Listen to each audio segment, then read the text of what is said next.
जामखेड तालुक्यात यंदा पावसानं दडी मारल्यानं शेतकरी आणि सर्वसामान्य नागरिक दुहेरी नव्हे तर तिहेरी संकटाचा सामना करतात।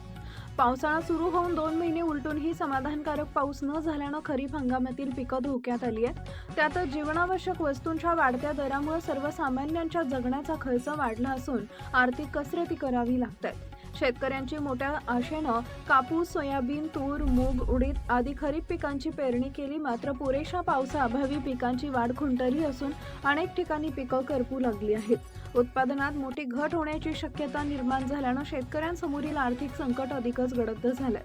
काही शेतकरी दुबार पेरणीची तयारी करत असले तरी पावसाच्या अनिश्चिततेमुळे त्यांच्यासमोर मोठे प्रश्नचिन्ह निर्माण झालंय। बियाणे, खते आणि मशागतीवर झालेला खर्च वाया जाण्याची भीती शेतकऱ्यांना सतावतीये।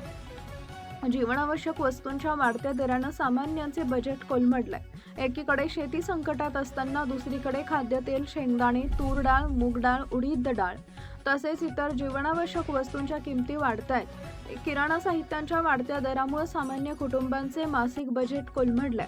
मर्यादित उत्पन्न आणि वाढता खर्च यामुळे कुटुंबाच्या आर्थिक घडी विस्कळीत होत असल्याचं चित्र आहे। रोजगारासाठी तरुणांचे शहराकडे स्थलांतरण। ग्रामीण भागातील रोजगाराच्या संधी कमी झाल्यानं जामखेड व परिसरातील अनेक तरुण रोजगाराच्या शोधात मुंबई, पुणे, अहिल्यानगर, छत्रपती संभाजीनगर यांसह मोठ्या शहराकडे स्थलांतर करतात। यामुळे गावातील आर्थिक व्यवहारावरही परिणाम होत असून ग्रामीण अर्थव्यवस्था मंदावल्याचं चित्र दिसून येतंय।